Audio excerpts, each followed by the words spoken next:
listening to the Caffeinated Thoughts Podcast. Hi, this is Shane Vander Hart. Happy Friday. Before we get off to the weekend, I just wanted to share a couple interviews with you that I had this week. The first one was with Jules Ofenbakh. She's a Libertarian nominee for Iowa's Secretary of State. And then I had a conversation with Dr. Christopher Peters, who's running for Congress for a second time in Iowa's 2nd Congressional District against Congressman Dave Loebsack. Before we get to those interviews, first a word from our sponsor. At American Principles Project, we believe that human dignity should be at the heart of public policy. We work in all 50 states and in Washington, D.C. to promote life, religious freedom, local control over education, authentic economic progress for working Americans, and a return to constitutional principles such as federalism. Want to help American Principles Project? Visit our website today, AmericanPrinciplesProject.org. That's American Principles, P-L-E-S, project.org. Sign up for email updates. Help us out. We want to work with you. That's AmericanPrinciplesProject.org. And we are back.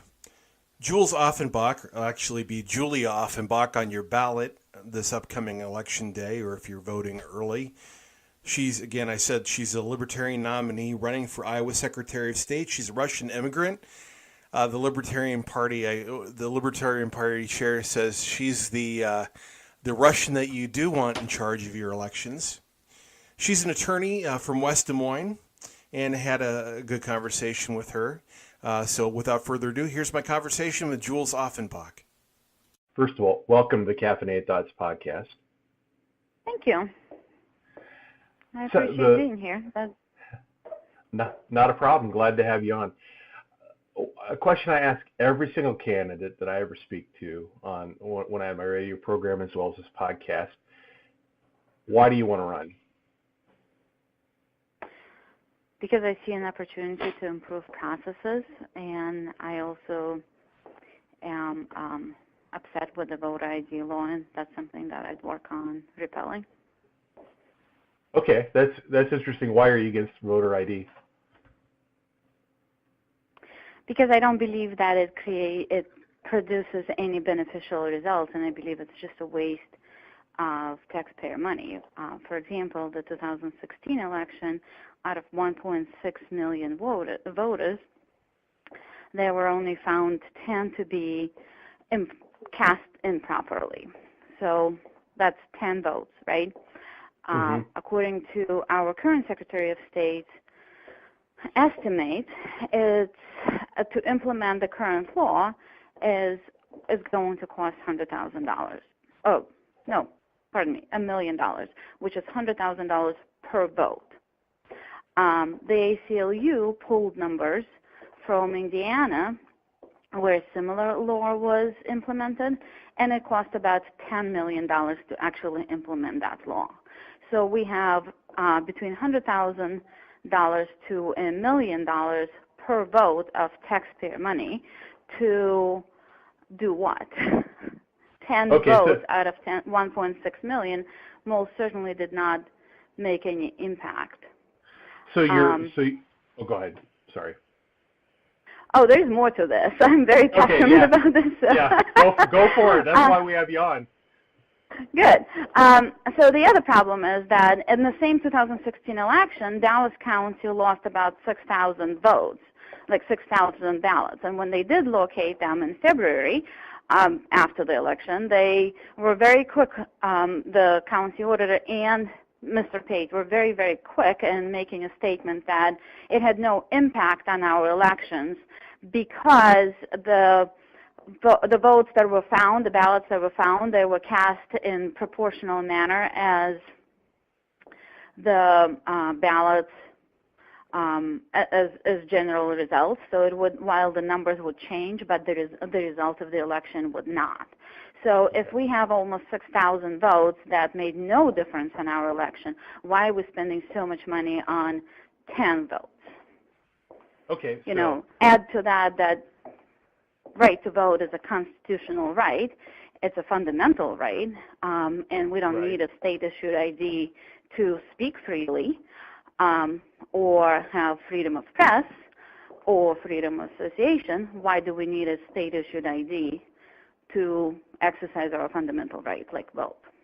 Okay, so initially, I mean, your greatest concern is probably the fiscal impact of the law on the state budget, but then also too, you think it does have the potential to disenfranchise people?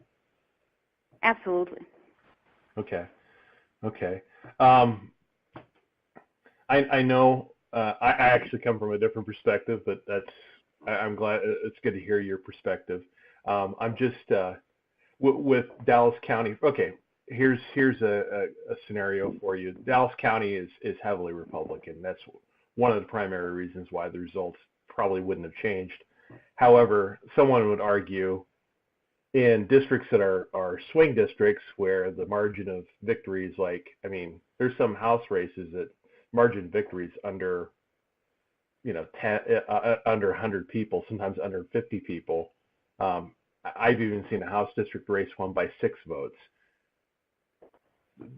Voter fraud could make an impact there. Possibly, but it just doesn't exist to affect our elections. Again, there's out of those 10 votes that were improperly cast the last election, I believe only 2 people were prosecuted at most. Okay. Who were, by the way, Republicans. And this is 10 in the entire state, not just one county. It just doesn't exist. Okay, fair enough. This first time we've talked, and I really don't know a lot about your background, and I'm sure my listeners don't either. So tell me a little bit about yourself, your qualifications, and how you're prepared to take on this role if you're elected. Well, my number one qualification is I'm Russian, so that automatically puts me at the top of the list, right? Okay, you want a right. Russian in charge of your elections. I was told you were the one Russian I wouldn't mind interfering. No, not interfering, but being involved in elections. Well, and actually, towards the end of this campaign, we came up with a slogan that I'm that Russian, you want in charge of your elections, and I think I'm going to use that quite a bit. But I grew up in Moscow. I immigrated with family when I was 16. At the age of 17, I was running my stepfather's construction business because I was the only person in the family who spoke English. It's a natural thing for an immigrant family to do. Whoever speaks English, they help out, and I answered phones, prepared bids, and whatever. But that was my first exposure to entrepreneurial world. And then since then, I got a computer science degree. I worked for county government in New Jersey and ran their help desk, at a very early age, about my early 20s. I hired people, trained them, managed them, fired if I had to, ran the help desk and supported about 1,200 users. So I've had experience managing government employees. I can also tell you that was my exposure to how much government waste there was, and I think that was the first seedling of becoming a libertarian back in the late 90s. After the county government, I worked for a startup. I believe I was their number 3 or 4 employee. And I did system administration, networking, support, whatever, tech support, a little bit of business development, a little bit of project management. So I, once again, hired people, trained people, managed people, had to work with people from all different organizations to support the startup. And then I went to law school, and at the same time as going to law school, I managed to get an MBA while having 2 tiny babies. Oh, wow. So, I can manage stress. So right after law school. Where'd you go to law school? Where'd you go to law Drake. school? Okay. Drake. I went to Drake. Is that how you And ended up in Iowa so then? right after law school, I'm sorry. And that's how you ended up in Iowa? No, my former company, the startup that I worked for, they moved me here to Iowa. That's how I ended up here. Because of my ability to be in multiple places at the same time, they decided that I'd be a good person to come here and help establish office and hire people here. Okay. And so they approached me to move to Iowa, and I had no particular emotional connection to New Jersey attachment. Does anyone really? I don't know. I don't think so. No, my ex-husband and I absolutely hated being in New Jersey. It was just too overpriced, overpopulated. It was just frustrating. So Iowa was a perfect home for us, and it's been 14 years now. So okay, we're not leaving Iowa. But I graduated law school in 2009 and started my own practice. So now, 9 years later, I'm still running my own practice. Now I'm a single mother of 2 teenage boys, and believe me when I tell you, I can handle any storm. Okay. Being a mom to teenage boys, that's work. Huh? Yeah. I definitely I can. That's a lot of stress, but a lot. Definitely that's probably your biggest challenge there is being a single mom of teenage boys. Because I used to be a youth pastor. I know how teenage boys can be. I got one. Well, I've got a young adult now, but I've raised teenage boys, so I understand. So what kind of law do you practice? I primarily focus on business and business litigation. So like small business is my target market. People who are forming companies, who want to have contracts, who want to have operating agreements, who need to have some disputes with their vendors or dispute with clients, or there's like business partnership divorce, things like this. That's what I am passionate about, like some copyright, some trademark work, but that's my niche. I love it, but I do primarily everything else. I have an attorney who practices in family law, and that's one area that I really do not or attempt not to touch. But everything else I do, it's a general practice firm. Okay. So we do some criminal law, some garden variety drug dealers. Are always fun. Okay, so you're used to working with business filings and things like that, which is obviously the next to election. Managing Iowa's elections. That's the next big thing that the Iowa Secretary of State's office does. What's your view of the current state of the Secretary of State's office as it deals with businesses? What improvements can be made? What would you want to do differently if you were elected? How many people are listening to this? I just want to know how blunt I should be. Be as blunt as you want, I guess. To be blunt yet politically correct, the answer is we can do better. Okay. I deal with the office on a regular basis, and up until recently, we didn't have fast-track filing, which is, you register the organization and it automatically essentially pops up your business formation document. And that's great that we finally have it. I don't understand why it took us so long to get here, but great. I'm glad we finally have that convenience. However, it's only limited to the formation of the business. If you wanted to file doing business as, or fictitious name, as it's called in Iowa, you have to go physically to the Secretary of State's office, or you have to fax it or email it to them, and it takes a while to process that.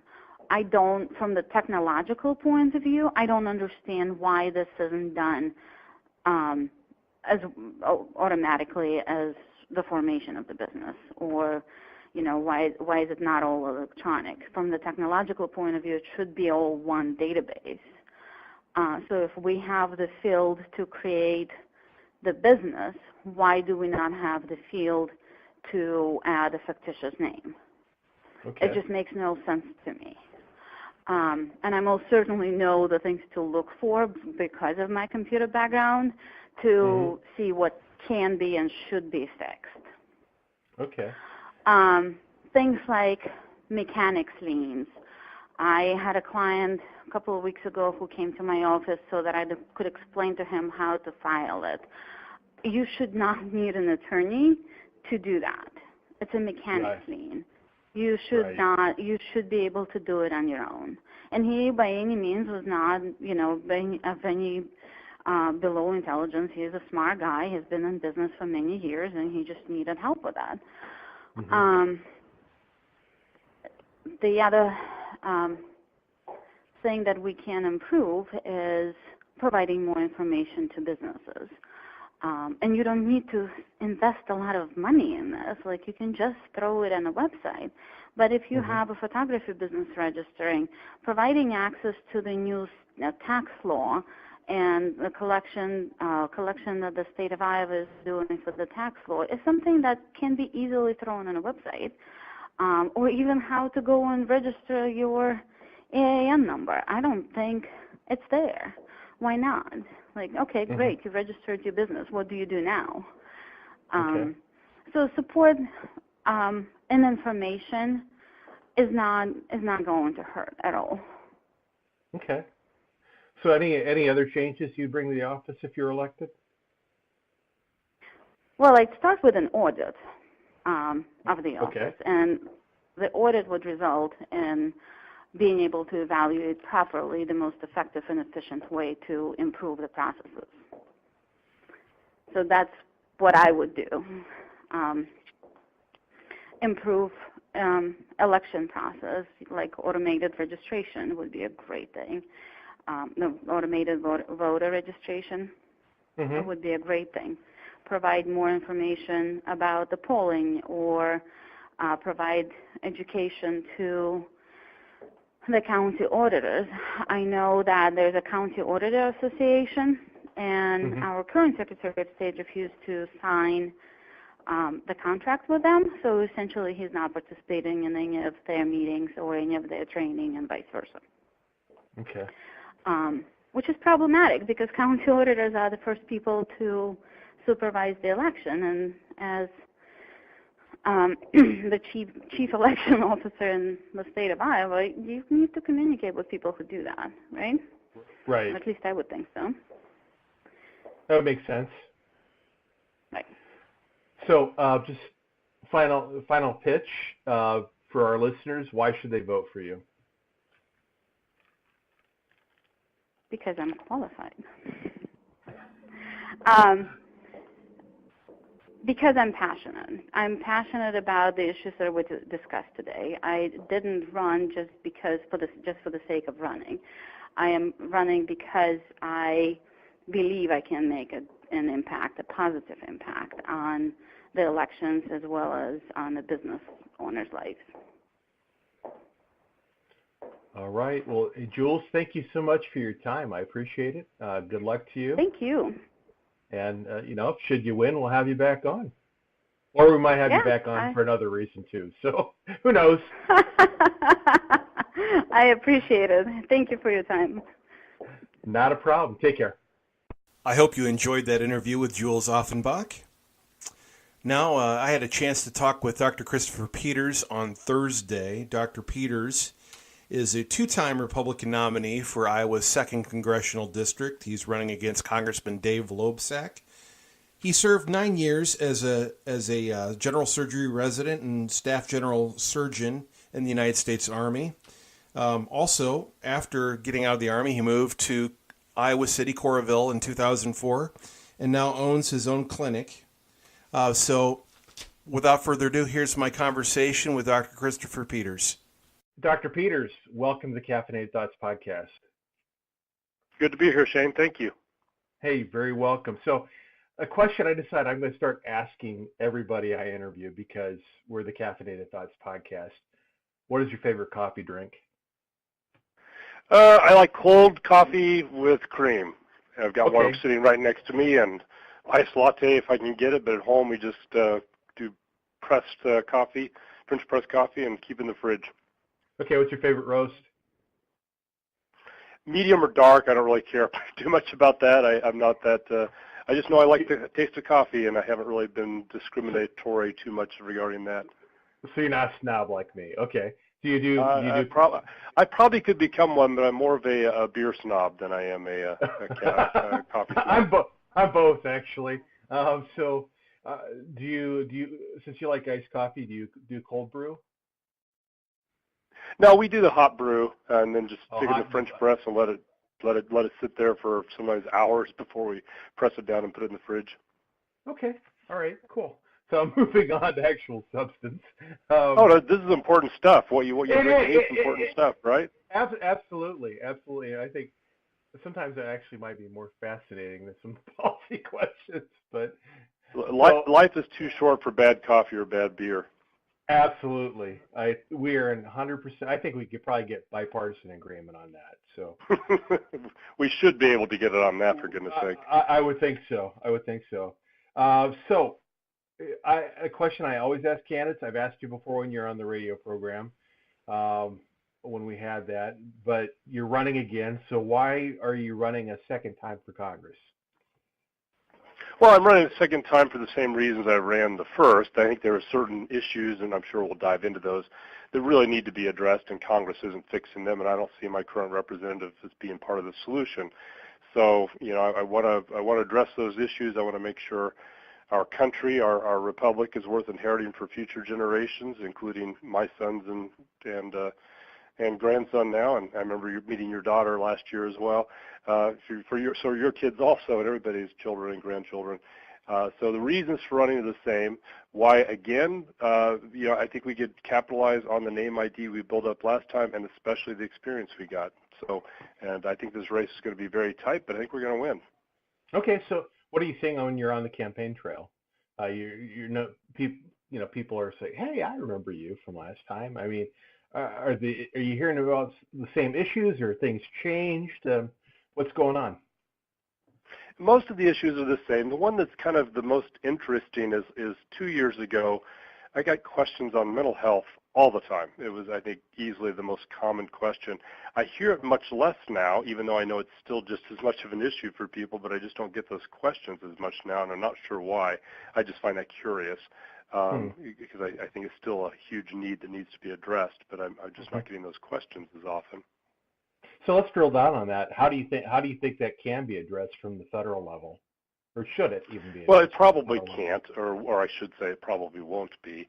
The last major mental health care overhaul was during the Kennedy administration, and that was a needed move. There was way too much institutionalization of people with mental illness, and so deinstitutionalizing a lot of people with mental health problems and reducing that stigma was a good thing, but then the follow-up that was supposed to occur never happened. Community health centers and all that kind of stuff that we are still lacking. And then a couple other subsequent administrations, I think it might have been during the Nixon and Reagan or Nixon and Clinton administrations, I can't remember which, they tried to address it and dropped the ball again. It didn't happen. So apart from seeing federal dollars come back to the states, I don't really see the federal government likely playing a direct role in mental health, and that's probably a good thing. They've done a really bang-up job on physical health care, so I don't know that I want them involved in mental health. But I think mental health is going to be addressed at the state, county, and local level, and that's probably where it should be addressed, where you got local experience and local needs, and it can be tailored as need be. Okay, so one thing that I'm not hearing candidates talk a lot about, and it's really not being discussed in the media very much, and that's the national debt. Congress just passed our largest spending bill ever. How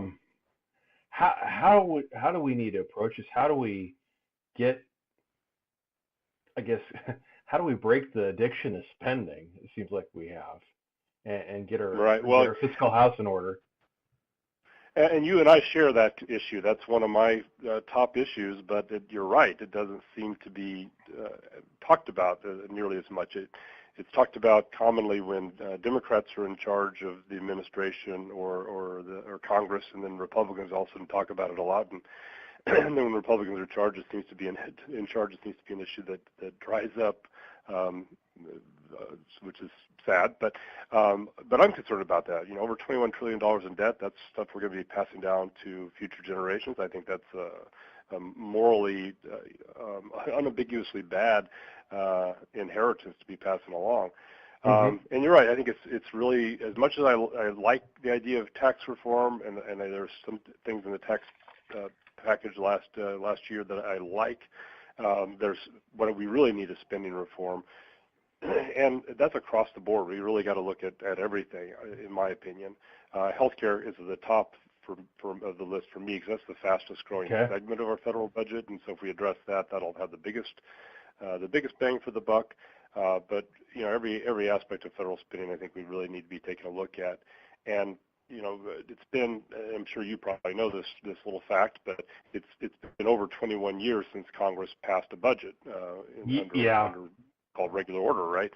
And since that time, our debt has grown from just over $5 trillion to over $21 trillion. And I think there's a correlation there, Shane. Maybe you may not think so, but if you don't pass a budget, it's easy to go in debt. If you don't know what you're spending things on, it's easy to lose track of that spending. So that seems to work at the household level. You think it would be the same for the federal government as well?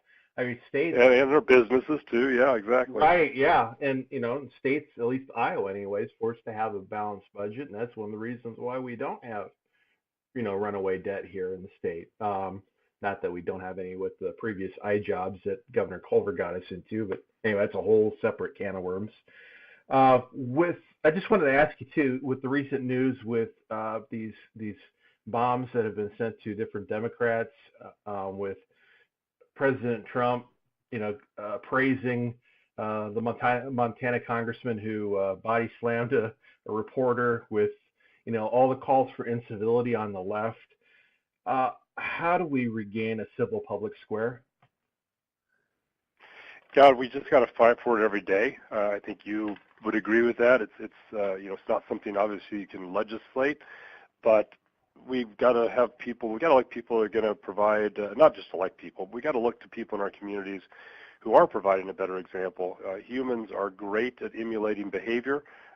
Generally, we try and emulate the behavior of the people we admire, who are exhibiting the behavior we would like to see in ourselves or our children or others. And we just got to start doing it. Again, humans are really good at following leads, and I think we desperately need to return to civility in the public sphere. That's one of the gravest concerns I have regarding the future of this country is we can't continue where we're at. The good news there, I think, is that hatred and anger are really difficult emotions to maintain long term. It's really hard to stay angry forever, and eventually that kind of burns itself out.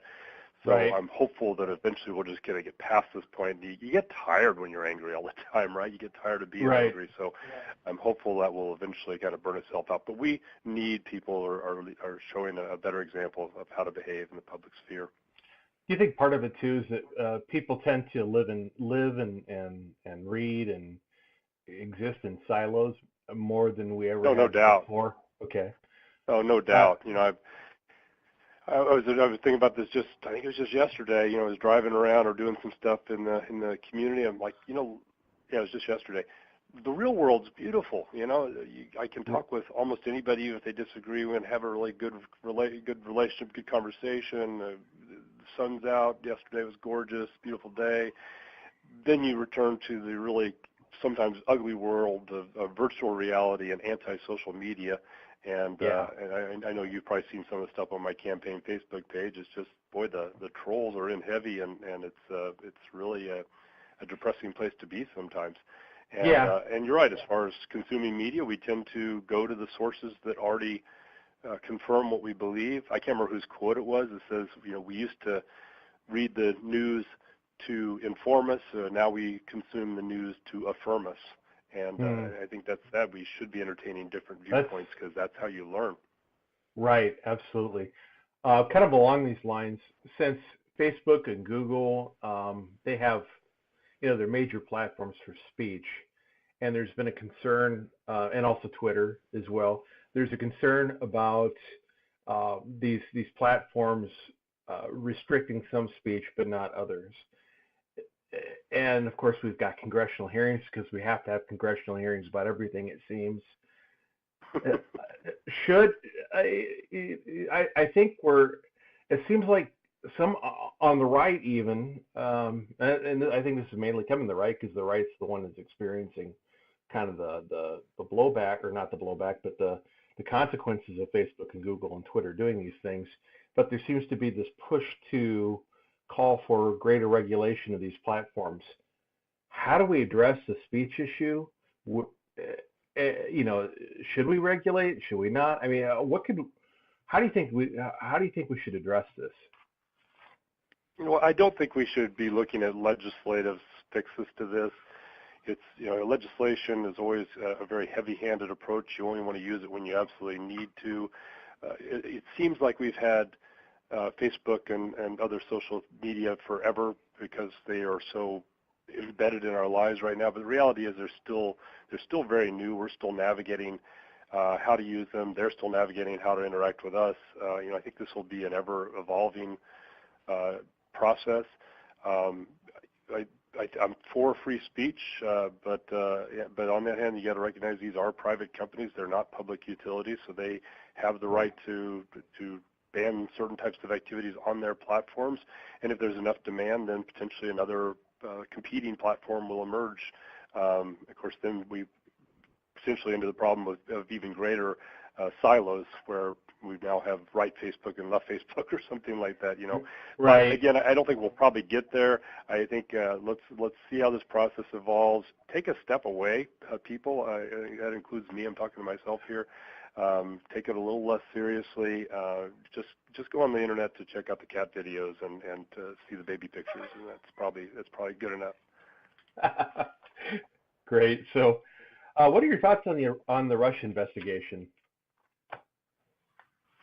Oh, well, wow. It seems like That's the news cycle really broad changes so often. I kind of forgot that was going on. Is Mueller still still going doing on. that? I don't, obviously I don't have any inside information on it. I am hoping it will wrap up soon. I think people are kind of tired of this going on forever, but I do want it to be thorough, and and we'll wait and see what they find. They certainly found a lot of corruption, Manafort and et cetera, which is really good to have brought to light. But like a lot of Americans, I'm ready for it to be done, but I want them to continue doing a good job, and hopefully that'll end soon. Yeah, definitely. So, if President Trump, fires Rosenstein, I think that's his name, should Congress investigate that? Boy, I guess it would have to depend upon whether there seems to be cause. Like you said, they have hearings and everything, so they probably will. But should they? True. I guess. Well, I hate to really opine on hypotheticals like that because we don't even know if they will or if there's cause for it. But they probably will launch some investigation on everything. So they like to keep in the news on a regular basis, make them feel like they're busy. I'd rather them pass a doggone budget on time. Let's get to work. All right. Well, President Trump indicated that he is open to banning bump stocks. Do you agree with that or not agree with it? And how should we address public safety concerns like school shootings and protect, Second Amendment rights? Well, I don't agree with the president on that. I think it's feel good. It's a feel good move that doesn't really do anything. To my knowledge, we've only had one encounter where bump stocks were used, or at least present in a shooting, and of course that was in Las Vegas. Las Vegas. It's so is that going to impact gun violence more broadly when they've only been used once, or potentially only once in all these shootings. So it's maybe makes people feel good, but doesn't really address the underlying problem. As you know, I'm an Army veteran, and you probably know I'm a gun owner, and so I'm a Second Amendment supporter. I again would oppose any legislation that makes us feel good but doesn't really accomplish anything. At the same time, as I already mentioned, I'm a dad and a grandfather now, so I'm greatly concerned about violence in our communities, and particularly the specter of school shootings. I still have one in high school. But I look at this more as a societal kind of problem, and these are all interlinked. Violence, whether it's mass shootings or gang-related stuff or individual things, and opioid addictions and suicide rates and drug use broadly. I think we've got a lot of societal illness right now where we're disconnected. We feel alienated, and again, some of that goes back to social media possibly. And too much time staring at a little screen in our hands and not enough time looking at the person next door, or sharing a good coffee or a good beer. We need to reconnect, know our neighbors, volunteer in our communities, mentor young people. There's a lot we can do to improve our society broadly, and that doesn't really come through legislation. That comes through direct interaction on a daily basis. Definitely. You brought up the opioid crisis, and it definitely is an epidemic. What can be done to, you're a doctor. How do you think the federal government can address this? Can they address this, or is this best left to NGOs and down at the state and community levels? Well, it's going to be like I said with mental health. I think it's because it is a mental health issue, drug addiction. It's a physical and mental, because once you're addicted, there's a physical component to it as well. But, excuse me, apart from funding, I think that's something that's going to be best done, again, at the state, county, and community level. The one thing we really need to move away from is punishing and incarcerating people that have drug addictions rather than treating them. And so investing in more facilities so we have treatment options available, that's first and foremost. And again, treating those societal ills that I just mentioned beforehand. There are things we can do as far as monitoring overprescription narcotics and greater awareness within the medical profession of the dangers therein, and that already is occurring. But I think more at the level a lot of narcotic addiction may start with a legal prescription, but then it moves on to narcotics or acquired on the illegal market, and these still may be prescription medications just obtained without a prescription. So it's again, it comes down to I think treatment as opposed to incarceration. If you talk to the county sheriffs like I do, they don't want to be the ones in charge of the people with drug problems or mental illness, and they know that their county jails are not the places those people should be, but they have very little choice because there aren't facilities where they can take them where they can get treatment. So this is something that, again, the state, counties, and community governments are going to have to step up and do, and I'll be all for getting more federal funding to let them do it, but I want that to be under their supervision and guidance at the local level. Right. As a doctor, do you think that narcotics are prescribed too much? Well, I think there are in areas, certainly. There was the report, was it West Virginia or something like that? I think it was, where there was I can't remember what the number, enough narcotic prescriptions to kill the entire population. I don't know. It was some crazy headline that I read some time ago. That's not, enough narcotic prescriptions to addict all the population or something like that. So I think there are pockets of it, certainly. I don't have any personal experience of having ever seen it. I prescribe narcotics only rarely. Well, now not at all, but even when I was still doing big surgery, only for big operations, only for short periods of time after surgery. So it wasn't a problem that I ever saw, but I have no doubt that it occurred. But it was not in my awareness. Okay. There's talk about with Obamacare, with protecting free coverage for pre-existing conditions. Is that something that you support, or do you oppose, or how should we? Well, we've talked about this, healthcare reform, and I know you got some interesting ideas on it, but just, what are your thoughts on that? On just that issue, yes, I think we do need to cover pre-existing conditions. I think people with pre-existing conditions, they should be with people without pre-existing conditions as far as in a large pool, a large insurance pool. So, the effect of having those, and they will have higher premiums probably, or the other people will have their premiums increase somewhat to subsidize those with pre-existing conditions. But I think we do want those covered, but that's part of kind of broader healthcare reform. We've talked about it and certainly be happy to go over again. Okay. Just want to move on because I don't know how much time you've got. I probably hold an unpopular position or opinion in Iowa. I'm not a fan of the renewable fuel standard. What are your thoughts on it? Well, I don't think it's going away anytime soon. I am broadly opposed to government picking winners and losers in any industry, and that would include our agriculture industry. So I'm kind of with you also that my ideal world, I'd like there not to be the RFS and some other things. Right. But again, politically, it's probably not going to be that's not going anywhere anytime soon. And if it did change, it would have to be phased out gradually, maybe over a decade or so it's not too disruptive, and our farmers and the associated industries related to corn-based ethanol production can accommodate. But again, government kind of putting its very heavy thumb on the scales to choose which direction things are going to go is something we should be very careful of doing, if at all. I'm much more, as you are, I'm much more appreciative of the power of markets to determine where resources should flow than I am, politically connected people making the wisest decisions. Right, and nothing against ethanol. I use ethanol all the time, but on one hand, I don't like RFS, but on the other hand, I appreciated President Trump lifting the ban on year-round sales of E15 or production of E15, because again, I see it kind of the same view. It's like, why is the government, if there's demand for this, if people want to produce it, why is the government saying, hey, you can't produce it year-round? So anyway, it's more of a statement and a question, I guess, or unless you got thoughts on E15.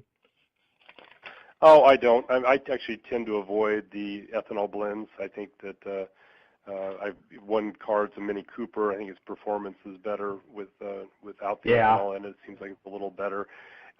Mileage actually may be a little bit better as well.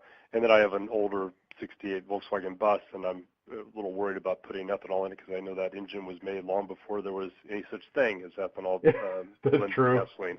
In fact, it was made back when we still leaded our gasoline, so maybe even the unleaded stuff is from my 50-year-old engine. I don't know. So you drive that van around that around for your campaign?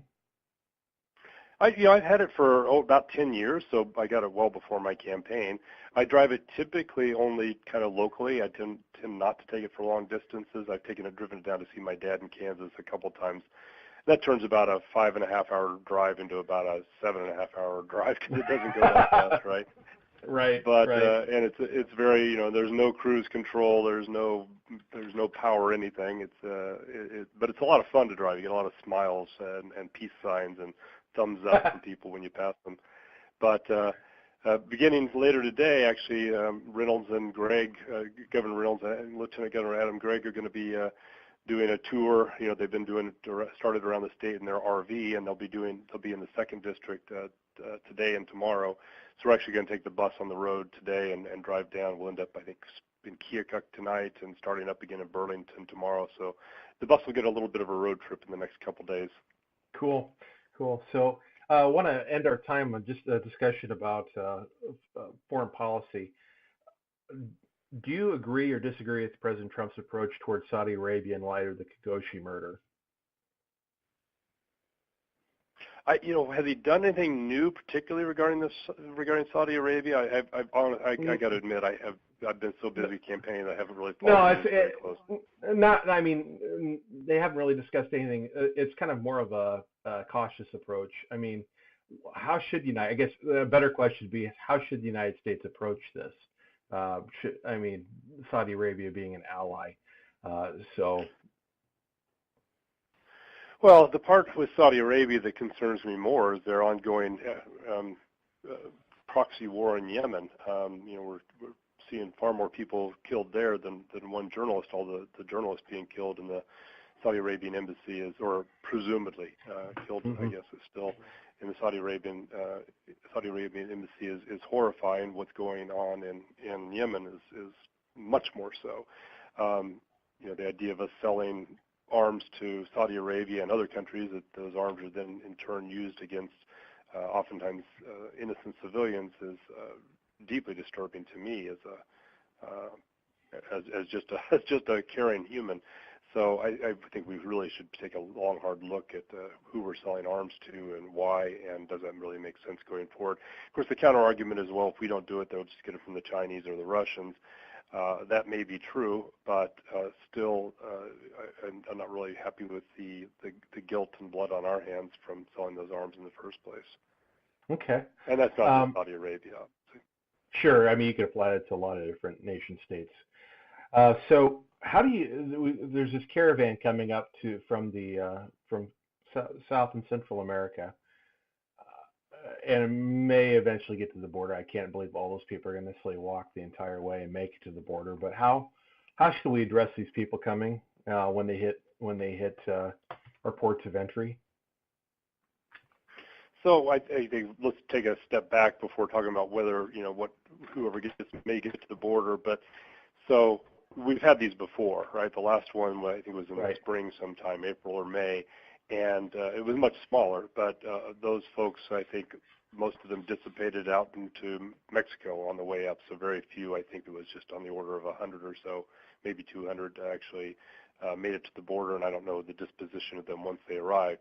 Also have to realize that from what we understand, what we're being told, most of these migrants are coming from Honduras, which has the highest murder rate in the world right now, which is hard to believe when you think about other countries like Somalia, but that's really kind of crazy bad for the Western Hemisphere. People don't want to leave their homes and their countries and their families and their businesses, et cetera, unless they feel like they have no other choice. So let's put a humanitarian spin on it, realize that most of these people that are traveling are doing so because they truly feel desperate.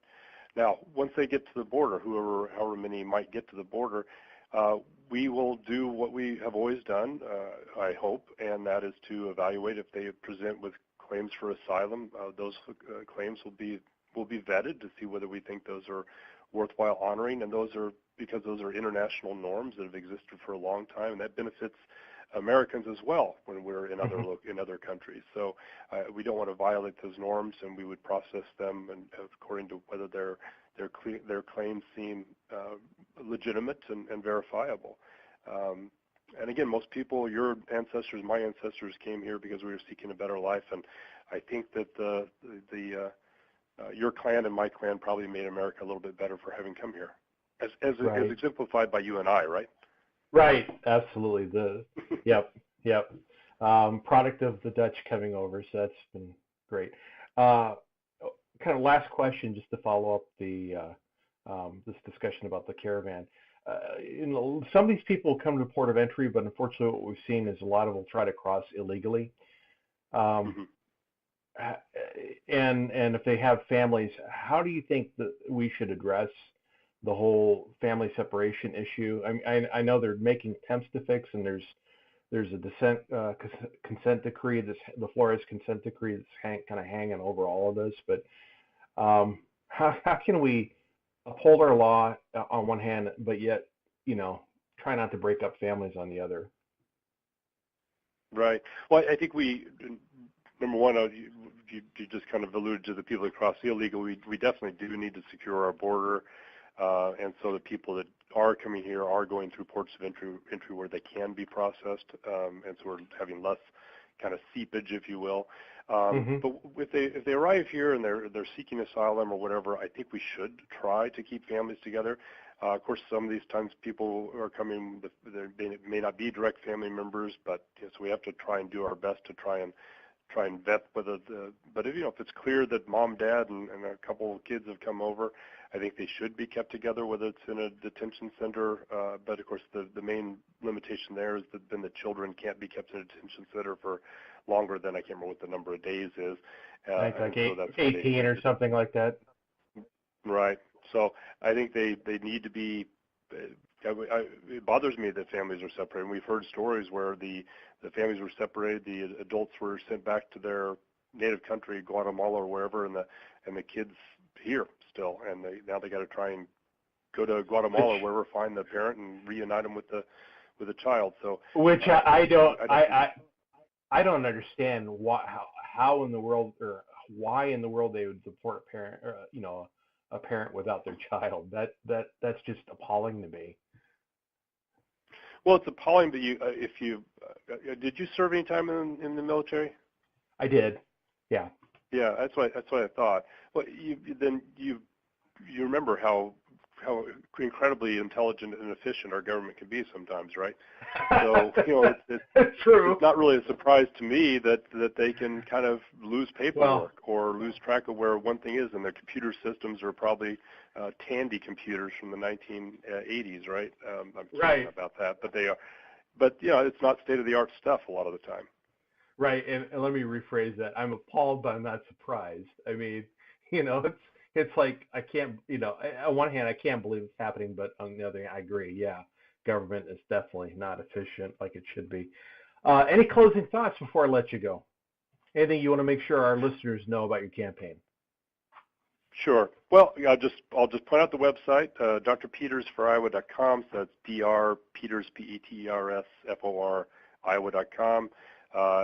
Please support the race. If you're in the 2nd District, please vote on or before November 6th. I think we got a great chance to send a new congressman from Iowa to D.C. We need to get Congress working. It hasn't worked for decades, and I think I can get that going. So we really appreciate your support. Dr. Peters, always a pleasure. Thank you so much. It was a delight, Shane. Thank you very much. All right. Take care. Bye-bye. Bye. I hope you enjoyed my interview with Dr. Christopher Peters. And that concludes today's episode of the Caffeinated Thoughts Podcast. Hey, if you happen to be listening to this podcast somewhere other than on our website, be sure to check out caffeinatedthoughts.com. Again, that's Caffeinated Thoughts, CAFFEINATED thoughts.com, or you could just Google Caffeinated Thoughts and they'll show up at the top of your search screen. Also, be sure to check us out on Facebook, follow us on Twitter, sign up for our email updates from the website. That way you don't miss a single update from us. You can also listen to this podcast on your favorite podcast app, such as Apple Podcasts, Google Play.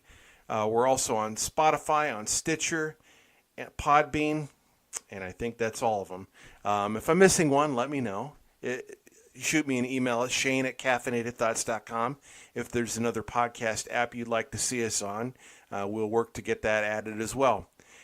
Also, if you happen to listen to us on Apple Podcasts, please give us a 5-star rating. We'd appreciate it. Until next time, my friends, have a great weekend. This is Shane Vander Hart. Take care.